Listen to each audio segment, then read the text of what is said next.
जैसे जीवात्मा परमात्मा एक दूसरे के मित्र हैं, ऐसी मित्रता अन्यत्र कहीं देखने को मिलती नहीं। वेद का मंत्र भी है, द्वा सुपर्णा सयुजा सखाया, अर्थात दो मित्र हैं। वो कैसे हैं? सयुजा अर्थात एक साथ ही जन्मे हैं। सखाया सखा हैं दोनों। सखा का भाव यही होता है, समान शील विस्नेषु सख्यम, विश्वासो मित्रवृत्तिश्च सख्यम द्विविधमीरितम। अपने मित्र पर उस दूसरे मित्र का ऐसा विश्वास होना चाहिए, ऐसी निष्ठा होनी चाहिए, ऐसी श्रद्धा होनी चाहिए कि वह यह जाने कि मेरा मित्र मेरे लिए कुछ भी अहित नहीं कर सकता है, मेरा कभी कुछ अनिष्ट नहीं कर सकता।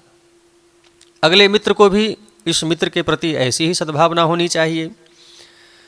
इसके संबंध में भक्तमाल ग्रंथ में एक आख्यान का अध्ययन किया, जिसमें दो मित्र कहीं यात्रा पर जा रहे थे। मार्ग की थकान थी, मार्ग में गमन करते करते चलते चलते रास्ता थक चुके थे।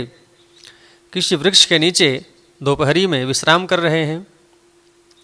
एक मित्र ज़्यादा थका हुआ था, तो इस दूसरे मित्र ने कहा, मित्र क्यों चिंता कर रहे हो, मेरी जंघा पर सिर रखो और चैन की नींद सो जाओ। यही हुआ, वह मित्र दूसरे मित्र के जंघा पर सिर रखा और चैन की नींद सो रहा है।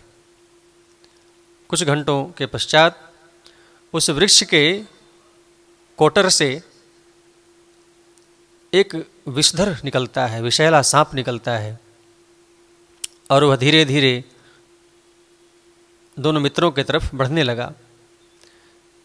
जो मित्र जागृत अवस्था में था, जगा हुआ था, उसने उस सर्प को कहा, भैया, हे सर्प देवता, यहाँ मेरा मित्र सो रहा है, जरा इस मार्ग पर मत आओ, अपना मार्ग बदल कर जाइए आप।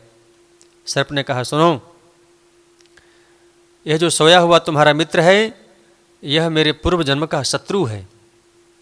मैं बदला लेने के लिए इसका रक्तपान करूँगा। मैं इसके खून को जब तक पीऊँगा नहीं, तब तक मैं छोड़ नहीं सकता, मुझे संतुष्टि नहीं होगी। मित्र ने कहा, भाई देखो, ये मेरा मित्र है, यदि मेरे जीते जी मेरे मित्र को कुछ अनिष्ट हो जाए, अहित हो जाए, यह मैं सहन नहीं कर सकता। मित्रता के संबंध में यह दोष उत्पन्न होगा। सर्प ने कहा, चाहे जो हो, मैं तो अपना काम करूँगा। तो इस मित्र ने कहा, भाई देखो, तुम्हें यदि रक्तपान करना है तो तुम काटोगे। हाँ, और कैसे रक्तपान करूँगा मैं? तुम यदि काटोगे तो मेरे मित्र की मृत्यु हो जाएगी। फिर मैं मित्र कैसा, जो अपने मित्र की रक्षा नहीं कर पाया मैं। सर्प ने कहा कि तो तुम बताओ क्या करें। मित्र ने कहा, देखो भाई सर्पराज, यदि मैं अपने मित्र का रक्त तुम्हें काट कर दे दूं, निकाल कर, तो तुम संतुष्ट हो जाओगे? नहीं, मैं तो इसके कंठ का रक्तपान करूंगा। इसके कंठ में जो रक्त है उससे काट कर निकालो, तब मैं संतुष्ट होऊंगा। मित्र ने यही किया, अपने थैले से छुरी निकाली, चाकू, और गले को रेत कर थोड़ा सा और रक्त निकाला और पत्ते के दोने बनाकर सर्प को दिया। सर्प रक्त का पान किया, लौटकर चला गया। तत्काल थैले से रुई आदि का बंडल निकाला, कपड़े का, सूती कपड़े का, और गले में पट्टी बांध दी। वह जो सोया हुआ मित्र था, सब देख रहा है, सब देख रहा है कि मेरा मित्र अपने थैले से छुरी निकाली है और मेरे गर्दन पर चला रहा है, रक्त भी निकल रहा है, लेकिन उसने कुछ नहीं बोला। कुछ समय के पश्चात जब उसकी निद्रा खुली तो इस मित्र ने पूछा, मित्र तू तो जगा हुआ था, मुझे ऐसा आभास हो रहा था कि तुम जागृत अवस्था में हो, तुमने कुछ टोका नहीं मुझे, मैं तुम्हारे गर्दन पर छुरी चला रहा हूँ। उस मित्र ने कहा कि फिर मेरी मित्रता में यह दोष उत्पन्न हो जाता, इसका मतलब मैं अपने मित्र पर विश्वास नहीं कर रहा हूँ। मेरा मित्र छुरी के द्वारा चाहे जो कुछ भी मेरे शरीर पर प्रहार कर रहा है वो मेरे हित के लिए कर रहा है, ऐसा मुझे अटूट विश्वास था तुम्हारे ऊपर मित्र, मैं कैसे कुछ बोल सकता था।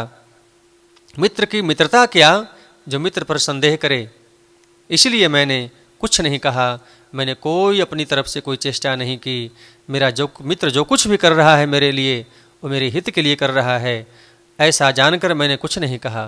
देखिए, एक मित्र अपने मित्र के गले पर छुरी चलाकर रक्त को निकालता है और सर्प को देकर उसको जीवन दान देता है।